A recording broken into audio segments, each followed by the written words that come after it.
Hello everyone, my name is Gabrielle Moyer and I am the Director of Operations at Fundamental Fitness Labs. I hold a degree in Physical Therapy Assistance from Penn State University, and I'm a certified personal trainer through the National Academy of Sports Medicine with a specialization in corrective exercise. Today, Fundamental Fitness Labs and Feed the Mass have partnered to accomplish our common goal of bringing wellness to the community. Let's begin. We are going to talk about some of the imperative actions that your body performs every day that decrease in effectiveness as we age if we don't use them.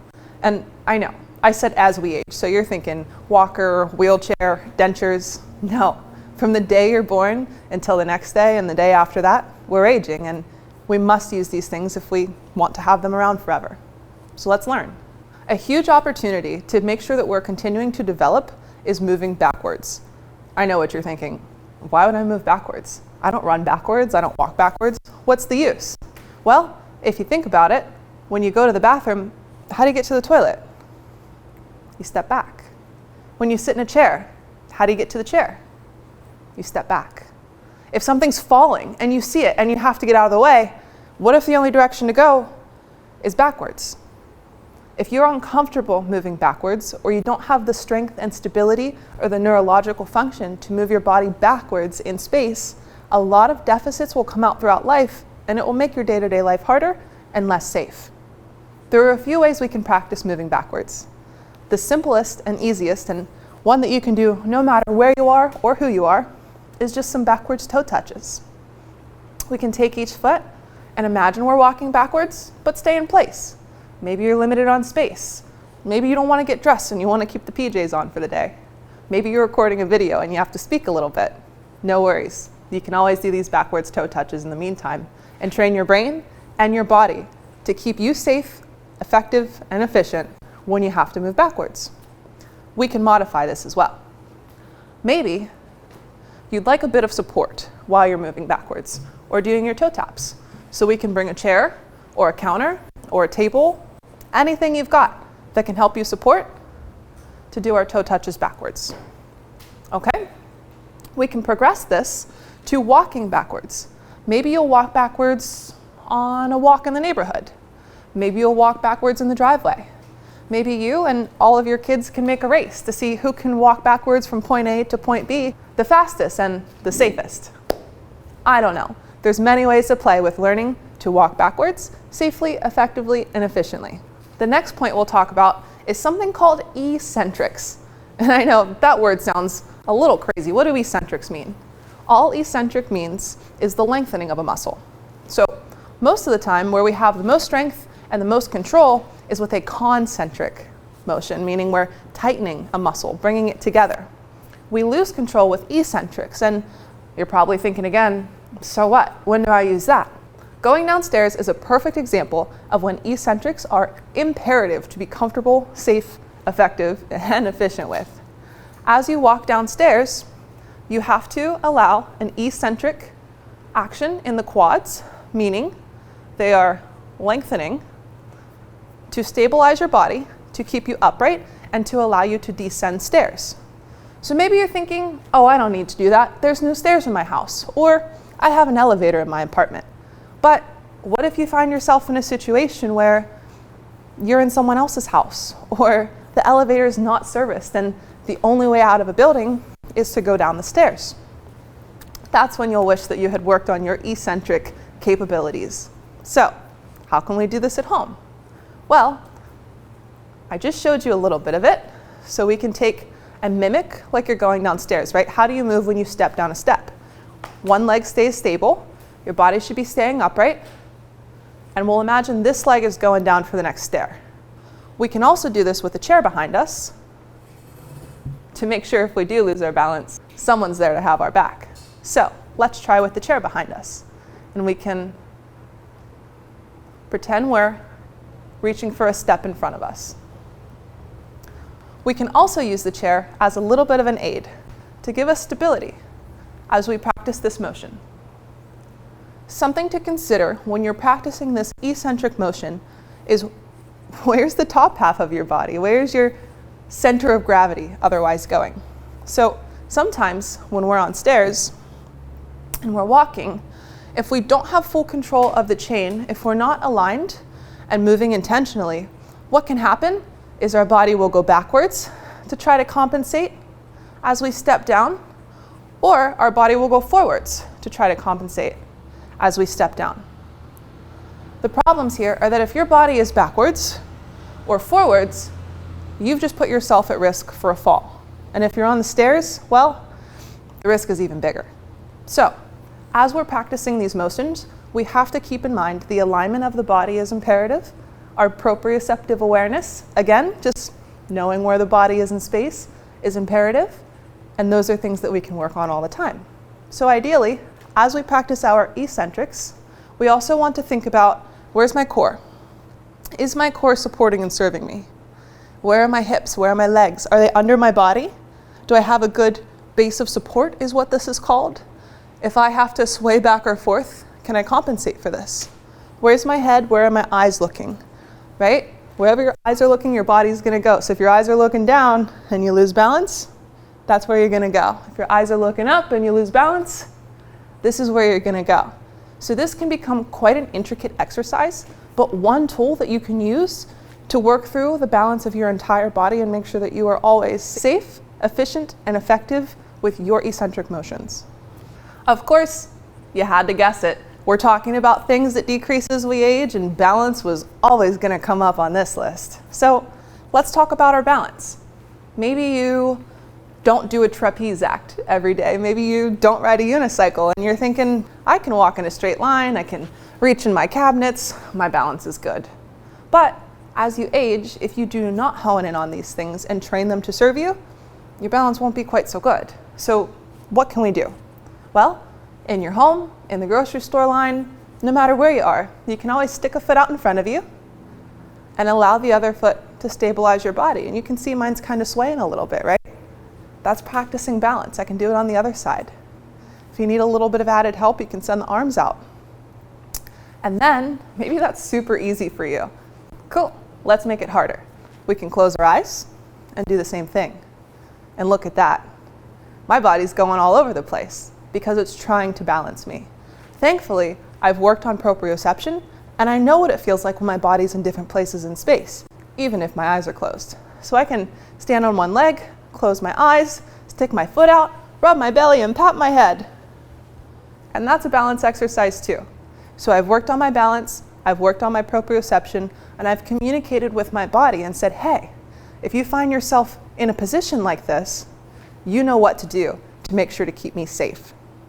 Okay? So maybe you're thinking, that girl's crazy. I'm not closing my eyes and standing on one leg and patting my belly and rubbing my head, and you don't have to do all those things, but we can modify it a little bit.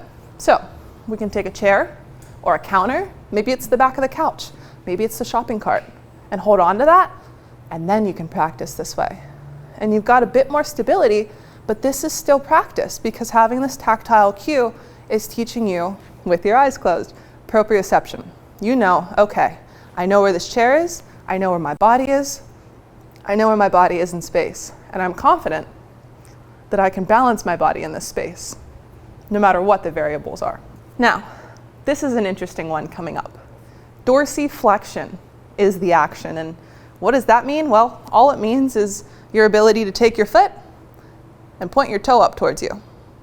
Now you're probably thinking, again, what is this girl talking about? When do I do these things in my life? Well, if you want to walk without tripping, you got to practice your dorsiflexion. So I'll just let you watch me walk. And look, I have to lift my toe to touch my heel to the ground and complete the cycle of walking. And here we are again. I'm lifting my left toe at this point with dorsiflexion of my ankle. All I'm doing is this at the ankle and letting it go. What happens as we age is we lose our ability to dorsiflect. And then we start to shuffle because we can't pick our feet up. And if we're shuffling, then eventually we're tripping and unfortunately probably falling. So what do? Work on the dorsiflexion. You can do it with a chair next to you or a counter or anything to stabilize you. And you can send a foot out in front, let your heel touch the ground and bring your toe up towards you. And if you want to look down at it, wave hello. Hey toes, how are you? Haven't talked to them all day, I bet. And then switch sides. Send that foot out and lift the toes. Toes to nose is what we'll call it, so you remember, toes to nose. And you'll feel a bit of a contraction in the front of your ankle there, pulling that foot up. This can also be done seated. I'll show you what that looks like. So we'll take a seat close to the edge of the seat, and we'll leave one foot bent for stability, send the other straight out, plant it, and then pull it up towards you. And you'll pull it up towards you. And pull it up again.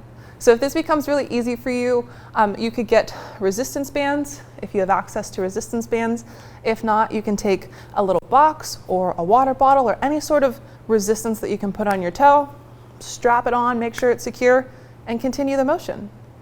And you're going to build a significant amount of strength in these ankle muscles that bring your foot up for you, so that no matter if you're walking on concrete or snow or inside on a brand new carpet, you have the full range of motion and control of your feet and ankles to keep you from tripping, which keeps you from falling, which keeps us efficient, safe, and effective. Next, let's talk about core control. Core control is one of the biggest red flags that waves when we think about things that we lose as we age if we don't use them, right? Use it or lose it, core control all the way. So what can we do? We can do some belly button kisses. And no, I don't mean bend over and kiss your belly button. I mean take your belly button, and we'll take a deep breath. Let's align our body and make sure it's all straight.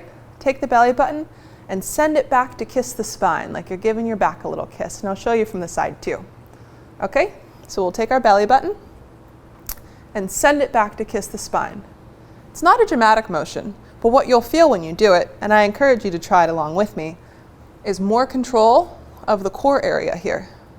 So if you've got control and strength in your core, then even if you don't have the access of the dorsiflector that we learned about a little bit ago, and you do trip, guess what? Your core can come in, and it can correct, and it can keep you from falling. So you've got all these different tools in your toolbox that maybe one of them is totally brand new, shiny, right out of the box, perfect. And maybe some of them are a little rusty, but that's okay. You can still build your ideal space with these tools by just learning how they can help one another. Lastly, let's talk about something called a kyphosis, which is just a hump in the back that develops as we age if we don't continually correct and maintain the proper posture in our head and shoulders. This is what it looks like. Here. So, I'm sure we've all seen a sweet old lady or old man crossing the road with a walker, and they can't get up straight any more than this. This would be what we call a kyphosis in that part of the spine, that little hump that comes up. So what can we do about this? Well, we can breathe deeply for one. Look at this. Just taking a deep breath will send us back, will remind us, hey, this isn't aligned. Our body wants to be aligned. Where's it sending you? Feel that out and go with it, okay? Then we can breathe and roll our shoulders back, and look, that little hump is all gone. Now we're straightened out again.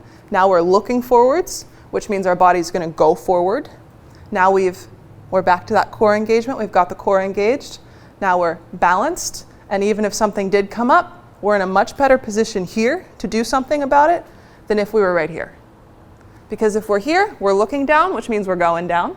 Our center of gravity is forward, which means we're going forward. Our core is not aligned in any way that it could be strong or controlled, nor are our glutes, our hips, our hamstrings, our quads, all those other new shiny tools that could have helped the rusty ones. We can't reach them because we're not in alignment with our toolbox.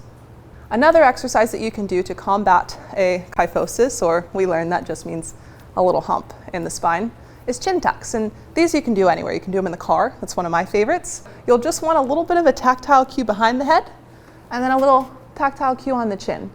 It's also handy to think about being a little puppet and having a string come out of your head, and someone's pulling you right up into this great, strong, efficient, effective, and safe alignment. So this is what your chin tuck will look like. So we'll start here, and remember, this is what we're combating. So we've already rolled our shoulders, took a deep breath. Okay, we've got this right, but there's a task left here, right? So we've got a little tactile cue back here, and we'll just push up and in, okay? Or with the marionette string, push up and in, okay? So we go from this position, where we're looking down, we're headed forward if something happens, to this position, where we're looking forward and we're headed in whatever direction we choose to compensate for any challenge that comes for us. Thanks for joining us today.